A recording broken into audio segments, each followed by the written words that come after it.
ઓમ નમઃ શિવાય। દર્શક મિત્રો, ધર્મલોકમાં આપનું સ્વાગત છે। હું છું કૃષ્ણા। શિવ ઈશ્વરનું સૌથી જ સુંદર નામ છે। કહેવાય છે કે માઇલો દૂર બેસીને પણ જો ભોળેનાથના નામનું રટણ કરવામાં આવે તો તેમના જન્મો જન્મના પાપ ધોવાઈ જાય છે। પછી તે પુણ્યનું કહેવું છું જે શિવના ચરણોમાં બેસીને પ્રાપ્ત થતું હોય છે। ત્યારે આજે દર્શન કરીશું એવા શિવધામોના જેની સાથે જોડાયેલી છે ભક્તોની આસ્થા।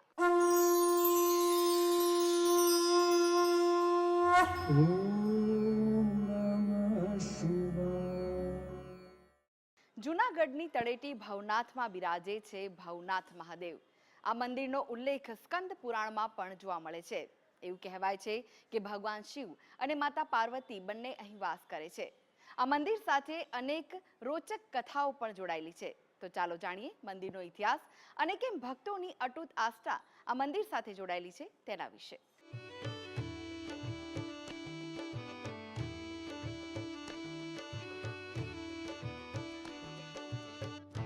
જૂનાગઢ શહેરથી ભવનાથ 7 કિલોમીટર દૂર આવેલું છે। પ્રસિદ્ધ ગિરનાર પર્વતમાળાની તળેટીમાં વસેલું આ ગામ હિન્દુ અને જૈન ધર્મના અનુયાયીઓ માટેનું યાત્રા સ્થળ છે। જૂનાગઢ જંકશનથી 5 કિલોમીટરના અંતરે ભવનાથ મહાદેવ મંદિર એક પ્રાચીન હિન્દુ મંદિર છે જે જૂનાગઢ નજીક ભવનાથ ગામે આવેલું છે। ગિરનાર પર્વતની તળેટી પર સ્થિત છે। તે ગુજરાતના સૌથી પ્રખ્યાત મંદિરોમાંનું એક છે અને જૂનાગઢમાં જોવા માટેના ટોચના સ્થળોમાંનું એક છે। જૂનાગઢમાં ભવનાથ મંદિર ભગવાન શિવને સમર્પિત છે। અહીંના શિવલિંગ પોતાના દૈવી ઈરાદાથી ઉભર્યું હોવાનું કહેવાય છે। ભવનાથ મહાદેવ મંદિરનું અસ્તિત્વ પ્રાચીન યુગનું છે અને તેની કથા પૌરાણિક યુગમાં મળી આવે છે। એક દંતકથા અનુસાર એકવાર ભગવાન શિવ અને દેવી પાર્વતી ગિરનાર પર્વતો પાર કરી રહ્યા હતા અને ત્યારબાદ તેમનો દિવ્ય વસ્ત્રો હાલના મૃગી કુંડ ઉપર પડ્યા। આ સ્થાનને શિવ ઉપાસકો માટે શુભ સ્થળ બનાવ્યું। આજે પણ અહીં નાગા બાવાઓ મહાશિવરાત્રિના શોભાયાત્રામાં જોડાતા પહેલા પવિત્ર મૃગી કુંડમાં સ્નાન કરે છે। ગિરનારની તળેટીમાં આવેલું છે ભવનાથ મહાદેવનું મંદિર। એવું કહેવાય છે કે આ સ્થાન પર ભગવાન શિવ સ્વયંભૂ પ્રગટ થયા હતા। એક વખત શિવજી કૈલાસમાંથી ગિરનાર ક્ષેત્રમાં આવ્યા અને સ્થળ પસંદ પડતા તપ કરવા બેસી ગયા તો આ વાત પાર્વતીને ન કરી। પાર્વતીજીને કૈલાસમાં શિવજી ન મળ્યા। વર્ષો વીતી જતા પાર્વતીએ અકળાયા। ભવનાથ મંદિર એ શૈવ સંપ્રદાયનું ખૂબ જ મહત્વનું પૌરાણિક મંદિર છે। તો અમે લોકો દેવાધિદેવ મહાદેવના દર્શને અહીંયા આવ્યા છીએ। ભવનાથ મહાદેવના નવનાથોના નાથ એવા ગિરનારી સાનિધ્યમાં બિરાજતા શ્રી ભવનાથ મહાદેવનો મહિમા અપરંપાર છે। એના દર્શન કરી અમે ધન્યતા અનુભવીએ છીએ અને ખાસ કરીને શ્રાવણ મહિનામાં અહીંયા શૃંગાર અલગ અલગ દર સોમવારે શૃંગાર થતા હોય। દરેક ભાવિક ભક્તો બહાર ગામથી વિદેશ બહારથી પણ અહીંયા આવે છે અને અહીંયા ખાસ તો શિવરાત્રિને દિવસે જે મૃગી કુંડમાં સાધુઓનું સ્નાન હોય છે તેનો કુંડ બાજુમાં જ છે। એટલે એવા જે ભવનાથ મહાદેવના દર્શન કરી ધન્યતા અનુભવીએ છીએ અને આપણું અહીંયા દરેક મનની ઈચ્છાઓ પૂર્ણ થાય છે। સ્કંદ પુરાણમાં ભવનાથ મહાદેવની કથા વર્ણવેલી છે। ભવનાથ મંદિરમાં આવેલા શિવલિંગનું અવલોકન કરતા આ શિવલિંગ ખૂબ જ પ્રાચીન છે। શિવલિંગમાં રુદ્રાક્ષના પારા પર ઉપસેલા દાણા જેવા અનેક નાના દાણાઓ જોવા મળે છે। આ શિવલિંગ પર ઝીણવટપૂર્વક જોવામાં આવે તો ઉપસેલા દાણા પર ઓમ લખેલું છે તે જોઈ શકાય છે। પાર્વતીજીએ નારદજીને શિવજીને શોધવા મોકલ્યા।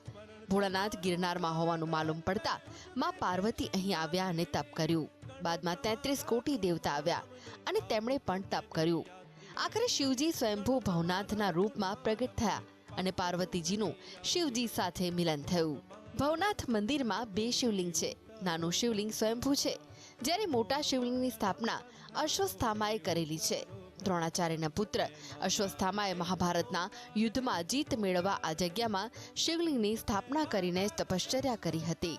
મહાભારતનું યુદ્ધ થયું તેને 5000 વર્ષ થયા હોવાનું મનાઈ રહ્યું છે। આમાં જગ્યા 5000 વર્ષ જૂની હોવાનું મનાઈ રહ્યું છે। એવું કહેવાય છે કે ગરવા ગિરનાર પર નવનાથ 64 જોગણી 84 સિદ્ધિ અને 52 વીરના બેસણા છે। જન્મ મૃત્યુ જરા વ્યાધિ પીડિતમ કર્મ બંધને। આવતીકાલથી શરૂ થતા પવિત્ર શ્રાવણ માસ નિમિત્તે ભગવાન મહાદેવ સૌનું કલ્યાણ કરે અને કાલથી શરૂ થતા પવિત્ર શ્રાવણ માસની બધાને ખૂબ ખૂબ શુભકામનાઓ. પવિત્ર શ્રાવણ માસનું આપણા શાસ્ત્રની અંદર ખૂબ જ મહત્વ બતાવવામાં આવ્યું છે. ભગવાન મહાદેવનો અતિ પ્રિય માસ એટલે શ્રાવણ માસ છે. શ્રાવણ માસની અંદર ભગવાન મહાદેવના વંદન કરવું, પણ શાસ્ત્રમાં એવું કીધું છે એકેન મુક્તિ માર્ગેણ દ્વાભ્યામ શંભુર ઋણી ભવેત. એક વખતે જો ભૂલથી ઓમ નમઃ શિવાય મંત્રનો જપ થઈ જાય તો જન્મ જન્માંતરના ક્લેશ કપાઈ જાય, અને બીજી વખતે જો ઓમ નમઃ શિવાય મંત્રનો જપ થાય તો ભગવાન સાક્ષાત મહાદેવ આપણા ઋણી બની જાય છે. એવો આ પવિત્ર શ્રાવણ માસ નિમિત્તે આ ભવનાથની તળેટીની અંદર ખૂબ ભવનાથ મહાદેવનું મહત્વ છે કે જ્યારે આ શ્રાવણ મહિનો કે જે શિવનો મહિનો છે એ શરૂ થઈ રહ્યો છે, ત્યારે આપ સૌ આ સ્વયંભૂ ભવનાથ મહાદેવ મંદિરમાં દર્શન કરવા આવી આપના જીવનને ધન્ય બનાવો અને આપની મનોકામના પૂરી કરો. આ મંદિરમાં શ્રાવણ મહિના દરમિયાન દરરોજ હજારોની સંખ્યામાં શ્રદ્ધાળુઓ આવી દર્શન કરે છે. ખાસ કરીને સોમવાર, રવિવારની જાહેર રજાઓમાં મંદિરમાં અસંખ્ય પ્રમાણમાં શ્રદ્ધાળુઓ આવી અને દર્શન કરે છે. મંદિરની સાથે મૃગીકુંડ પણ આવેલો છે, જે રાજા ચંદ્રવંશી ભોજ હતા, રાજા ભોજ ઉજ્જૈનના, એણે બનાવેલો છે. એના પણ દર્શન કરે છે અને પોતાના જીવનને ધન્ય બનાવે છે. કેટલા વર્ષ જૂનું મંદિર? આ મંદિર જે છે એનું નિર્માણ 2000ની સાલમાં કરવામાં આવેલું હતું.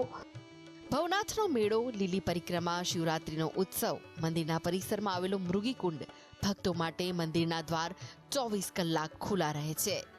ભવનાથના મહાશિવરાત્રી મેળામાં લાખોની સંખ્યામાં શ્રદ્ધાળુઓ આવે છે. મહાવદ નોમથી શરૂ થતો આ મેળો મહાવદ તેરસ એટલે કે શિવરાત્રી સુધી ચાલે છે. મેળાની શરૂઆતના નોમના દિવસે ભવનાથ મંદિર પર ધ્વજા ચડાવીને શિવરાત્રીના મેળાનો પ્રારંભ કરાય છે. શિવરાત્રી રાત્રે 12 વાગે નાગા સાધુઓનું સરઘસ નીકળે છે. નિયત કરેલા સમય મુજબ સાધુ સંતો મૃગી કુંડમાં સ્નાન કરે છે. ત્યારબાદ સૌ ભવનાથ મહાદેવની મહાઆરતી તેમજ પૂજા અર્ચના કરે છે. નાગા ઋષિઓ ભવનાથ મહાદેવ મંદિર તરફ આગળ વધતા પહેલા મૃગીકુંડમાં ધાર્મિક સ્નાન કરે છે. તે નિશ્ચિતપણે માનવામાં આવે છે કે ભગવાન શિવ પોતે આ પ્રસંગે મંદિરની મુલાકાત લે છે. ઓક્ટોબર-નવેમ્બર મહિનામાં કાર્તિક માસની પૂર્ણિમાના દિવસે પૂરા થતા 5 દિવસના સમયગાળામાં પરિક્રમા આ મંદિર પર ધજા ફરકાવ્યા બાદ યોજવામાં આવે છે. ગિરનાર પર્વતની આજુબાજુ લગભગ 37 કિલોમીટરનું અંતર કાપીને પરિક્રમા અથવા પરિપત્ર મુસાફરી 5 દિવસ ચાલે છે, જેને ખૂબ જ મહત્વ મળ્યું છે અને તેની સરખામણી વ્રજના ગોવર્ધન પર્વતની લીલી પરિક્રમા સાથે થાય છે. સંવાદદાતા હિરેન સાથે ધર્મલોક ડેસ્ક, GSTV. તો દર્શક મિત્રો, આ સાથે જ આગળ જાણીશું ઇન્ટરનેશનલ શિવ કથાકાર લંકેશ બાપુ પાસેથી શિવ મહિમા.